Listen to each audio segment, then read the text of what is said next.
Library, and we're coming to you live from the library.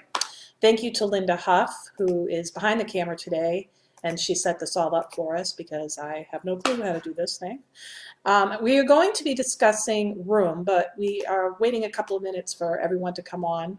So I thought I'd fill you in on what's going on at the library. We're still closed, and we're going to be closed through April 6th. The trustees will probably review that based on what the schools decide. Probably next week we'll know if the schools are going to be opening or not. We're still not circulating, unfortunately, and our book drop is still locked, but don't worry, all of your stuff has been renewed through April 6th, so you're good to go on that. If you are going to be discussing this with us, because it's very hard for me to discuss when it's just me, I hope that you'll take some time to post your questions and comments on this Facebook post, and then I can respond to them or read them to the group. So let's go ahead and get started. What time are we at, Linda? It's 11:57. 11:57. Well, maybe we'll wait a few more minutes. What else can we talk about while we're filling in a few minutes before the... We could talk about the real life case. Okay, we could. This book is based on the real life case. You may remember it from the news back in 2008. Joseph Fritzl in Austria had confined his daughter, who was 18 years old, into a basement.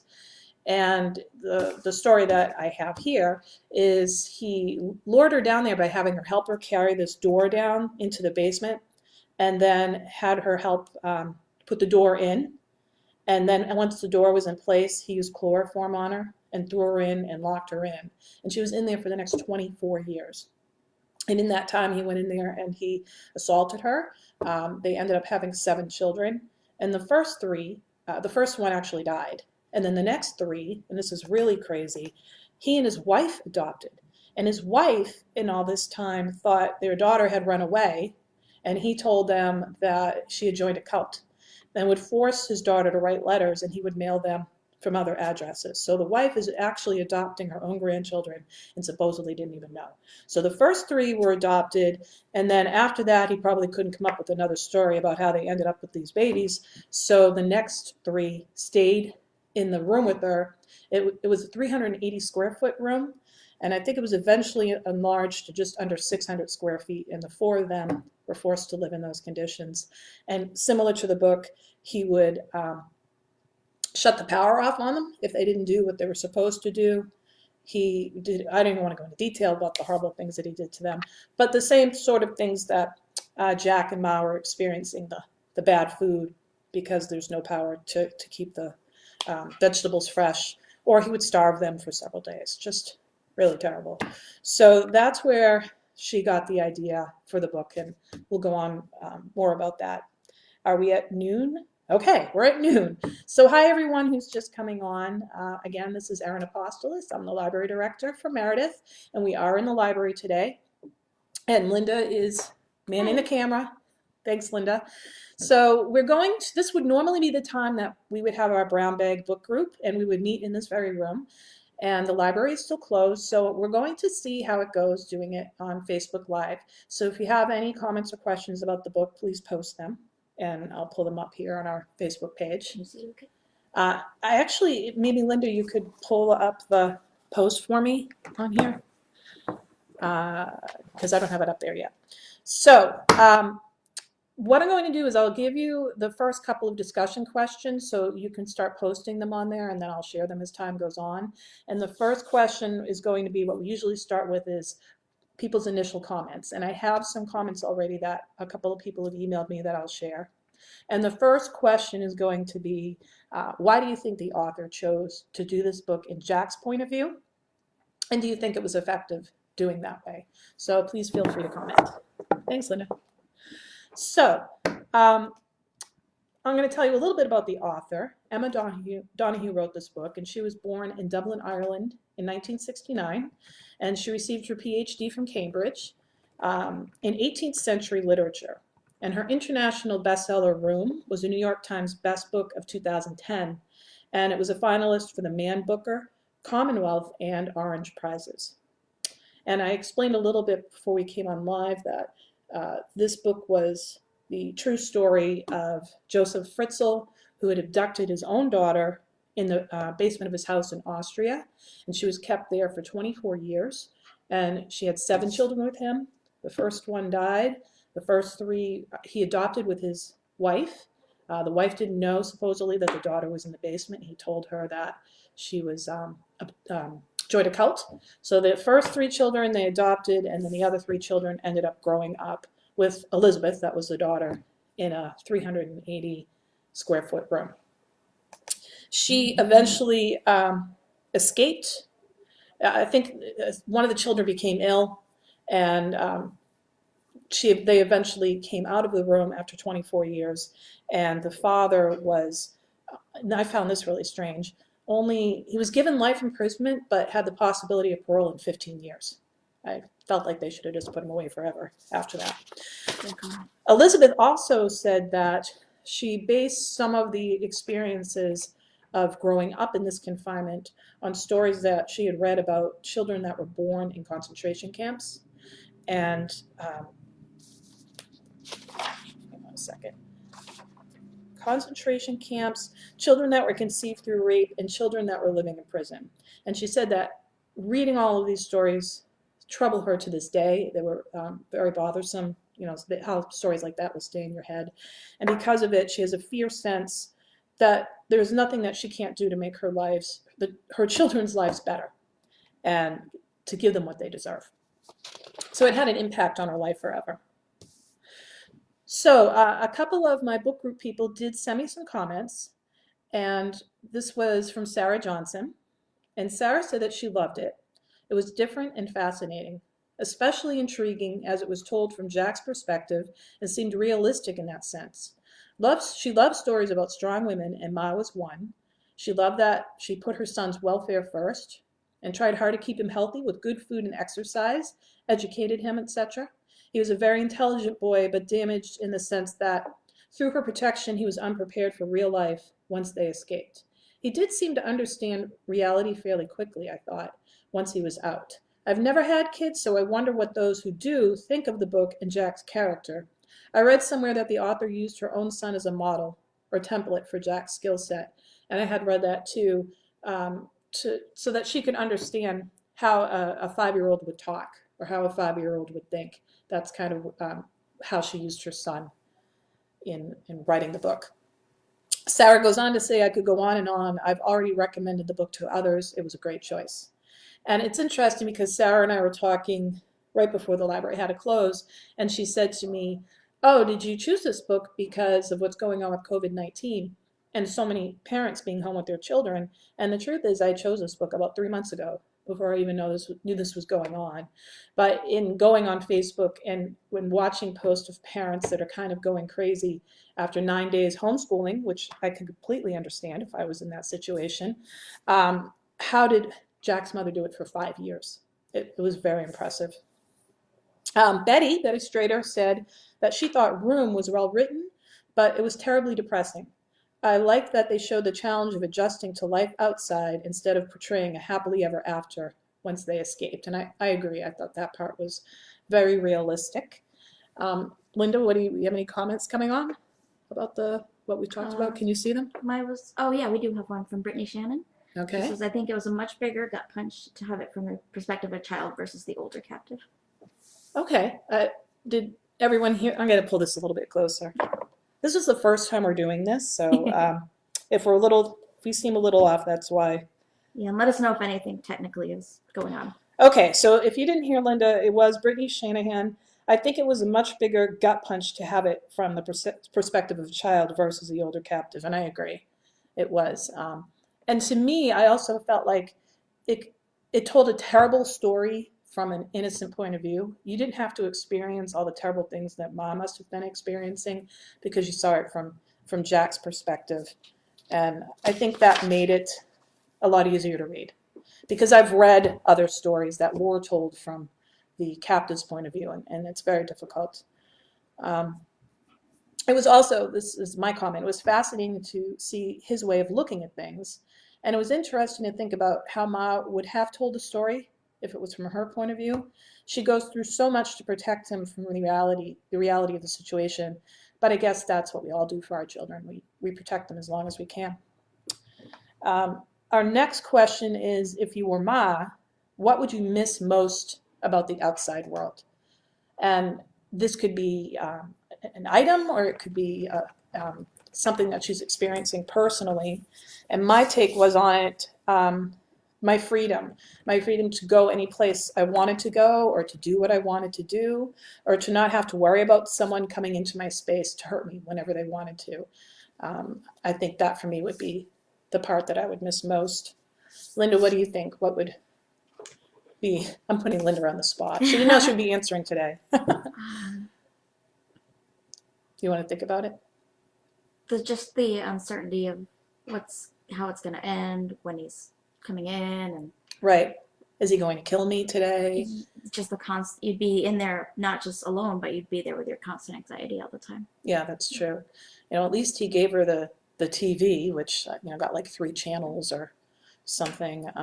So she had that to keep her occupied. But she talked about early on that she had it on all the time before she had Jack, and that her brain was sort of turning to mush, and that Jack was really what saved her. It gave her a reason to get up in the morning. And Brittany Shanahan agrees that freedom for sure is what she would miss. So we're both in agreement about that. If you were in Ma's position, would you have told Jack about the outside world from the start? Because when you're reading the book and you're kind of seeing things from Jack's point of view, you're not exactly sure what's going on. But to Jack, all that ever existed was room. Was this, I think it was 16 by 11 was the space. And to him, that was the whole world. There was nothing outside, and everything he watched on TV was made up. So he was like the only Jack in the whole world, and Ma was the only Ma in the whole world. And I thought it was really interesting that she did that take on it. So do you think Ma did the right thing doing that? And why do you think she decided to do that? And my response, I honestly don't know what I would do in that case. Whatever I have to do to protect him, I suppose. If you tell him too much, maybe he starts to ask too many questions. Maybe he starts to realize the danger that they're really in. Maybe he starts to insist on going out. Maybe he comes out of the wardrobe when he shouldn't. So, she's thinking about protecting him and herself, as well as not hurting him by telling him about this wonderful world that he can't experience. And maybe when he was younger, it's too hard to explain it to him if he's just a toddler, though he does seem to have a great mind. Also, I explained the uncertainty. You don't know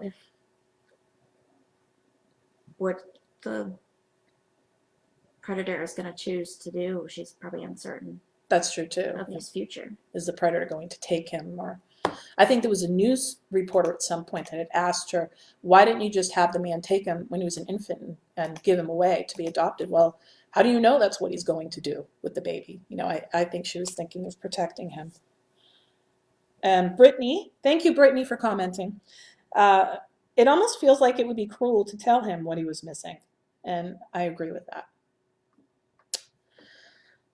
What role do you think the media plays in the novel? And it's interesting because I felt a lot of frustration about the media kind of butting into their lives. Yet I love to watch true crime. Linda and I talk about it all the time. It's probably the thing my go-to show more than anything is a true crime. And then Linda and I will come in and discuss, oh my God, did you see? Can you believe how crazy that is? So on one hand, we get upset that the people's lives are being invaded, and yet we're fascinated by these stories. So in this case, in the novel, though, I was more frustrated with the doctor in the hospital for allowing the news media to interview her. I think it was 9 days after being kidnapped and raped and abused for all this time, for 7 years. 9 days later, all of a sudden, you're just going to talk to the news media. I felt like that didn't seem realistic to me, that they would have allowed that. And in response to that, when Ma has a suicide attempt, she was allowed to keep all of her painkillers in her room. And that didn't seem like that would ever happen, especially for a psychiatric patient in this sort of situation. So to me, those were the most unrealistic parts of the story. You got a comment from Sarah Justine. As a mother, I understand the reasons why the mother kept the truth of the outside world to herself, because the room was all the boy had ever knew. So he was sheltered from knowing he was trapped. He was relatively happy and content with this small little world that his mother created for him. And that's true. He did seem very happy. It's like he didn't even want to be out of room. He had a really hard time adjusting to being out of that space. You remember his grandmother had to bring rug back. And I also thought it was interesting that he referred to all the objects as though they were real things. Rug was a she. I think wardrobe was a she. You know, they were like his friends. So for him, it was hard to be separated from them. And to her credit, Grandma let him have that rug. I'm not sure if my grandmother would have let me have that rug. And even Ma let him continue to have it, though it was clearly very difficult for her to go through seeing those items again. What did you think of Ma's lawyer, Morris, and was he helpful to her at all? So, of course, in every situation, you're going to have the lawyer come in looking to have their payday. And I was really surprised by this part, because I would have thought that her parents, at least her mother, would have jumped into the situation to try to protect her from being used. I wasn't sure how the lawyer even came on. All of a sudden, Jack's talking about this lawyer, and was it Ma that was contracting with him, and is she even really mentally capable of doing that sort of stuff yet? So it didn't seem like he had her best interest at heart, especially when she decides to do the interview. I feel like that story wasn't too well fleshed out. And again, I was that part of the story wasn't too fleshed out. I was a little frustrated that they didn't have anyone in there speaking for her. So what were you most affected by in this novel? What bothered you most about this novel? And Linda, maybe you can think about that. For me, it was in the end, they finally get out, and Ma's trying to decompress from this horrible situation. 7 years of isolation, of abuse that we can't even imagine. And at the same time, she's still trying to be Ma for her son. So she really needs time to herself to get treatment and to understand what's happened to her. But at the same time, the only person that her son's ever known is her. And so she has to continue to give herself to him, to be there for him. And we don't even know her real name. All we know is that she's Ma, that she's Jack's Ma. Her whole life has just been to take care of him and protect him, and now she has to figure out how to be an individual. And women are always so strong for those that they love, and oftentimes they put their own needs last. So I was glad that Ma was finally able to get some time to herself, to put herself back together, but it took a suicide attempt to get there. But I still felt like she didn't have enough time to get over it. Linda, what do you think? Well, it's been a while since I've read it. Wasn't she almost a child herself when she was kidnapped in this? She was 19. So Yeah. He's almost like her lost innocence there. Yes, this is true. I see that my cousins joined, Sheila and Mo, so thank you for coming on. And Janelle, my stepdaughter. Hi, Janelle. So those were the discussion questions that I had. Linda, is there anything else that you want to? Just that the book, the movie, is actually a very good adaptation. If you haven't seen it, if you haven't seen the movie, Oscar nominated. You do have the movie. No, you can't come in yet to get it, but you could probably stream it. Actually, I think I've seen it on either Amazon Prime or Netflix. It probably is. I might should have checked beforehand. Linda's going to look. And also, this is the book version here. And then we have a book about a similar real life case in Cleveland. Some of you might remember this one from Cleveland of the 3 women that were abducted. I think they're all pretty young as well in their early teens, mid-teens, when they were taken by this guy and kept. And all of them had children from him as well. And they ended up, one of them, I think, breaking out through the basement window. Is that what you said, Linda? Or breaking out through a door? It was a neighbor coming by before, that saw them. But The Lost Girls, which is also a similar story. It's on Netflix. It is on Netflix. So if you have Netflix and you want to download Room, please do so. We also have this book and the audiobook available through our downloadable collection if you want to download it to listen to or watch. I also wanted to say, I read another book by Emma Donoghue. Donahue? I think I spelled her name wrong on the title. I'll have to fix that. The Wonder is really good. It's set in Ireland in the 19th century. and it features another prominent child, but it's not from the child's perspective. But it was very good. What happens in it?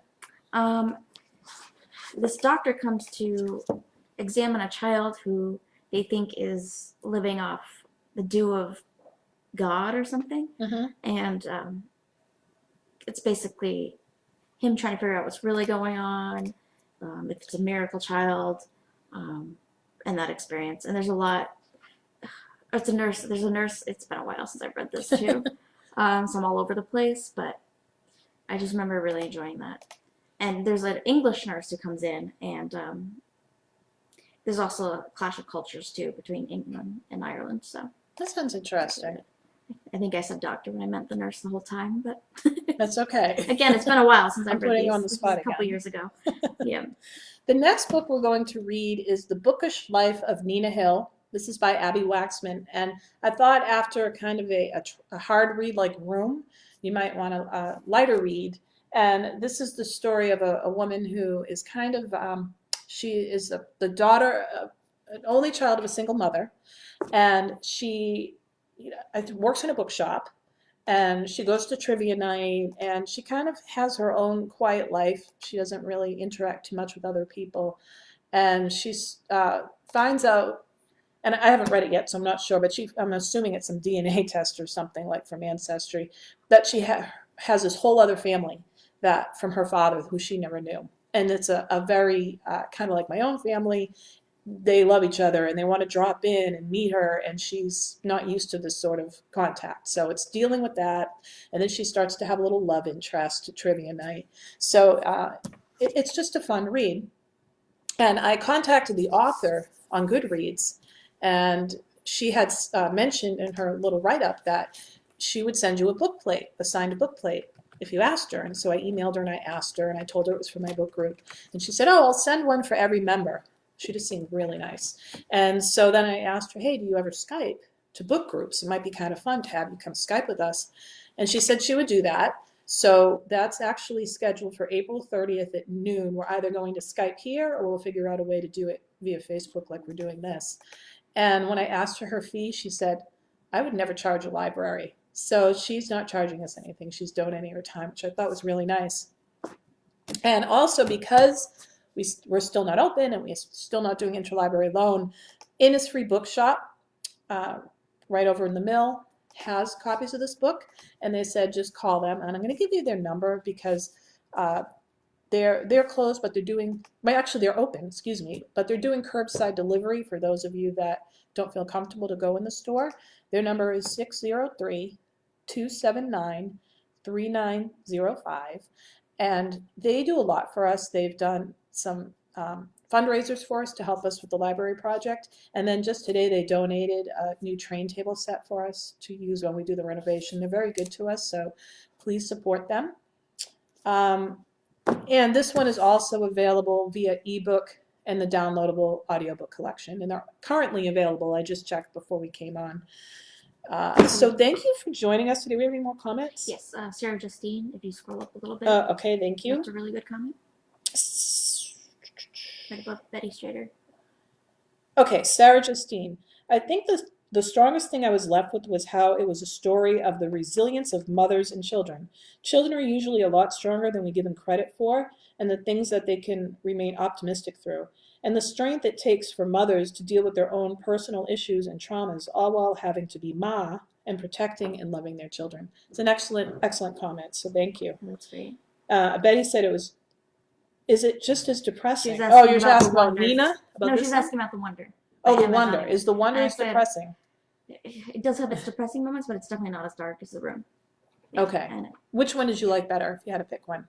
The Wonder. The Wonder. So Linda liked The Wonder better if you want to try that one out. And then Sarah Langevin, I don't know if I'm saying your name right, says, I haven't read the book or seen the movie. I did read the play on Scribd and definitely want to read Room in print and her other books. So that's great. I think you'll like it.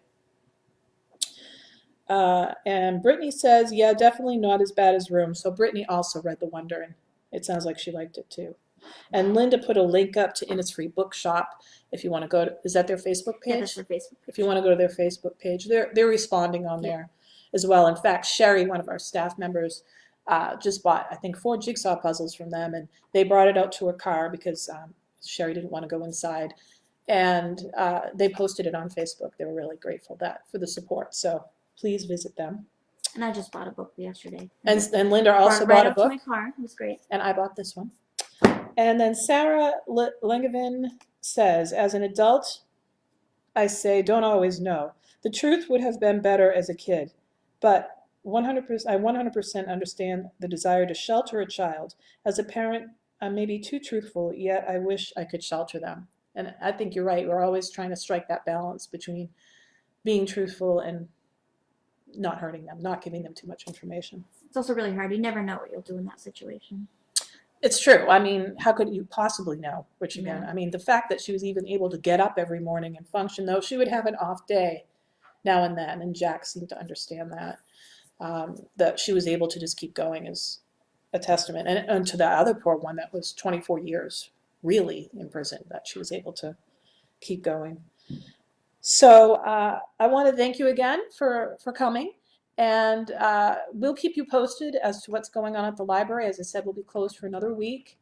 But we're here, and so if you have any reference questions, if you're unsure, we have downloadable books that you can use the app Libby to access.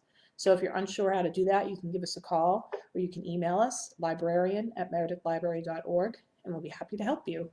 Thank you very much for coming. Thank you. Bye, guys. Bye-bye.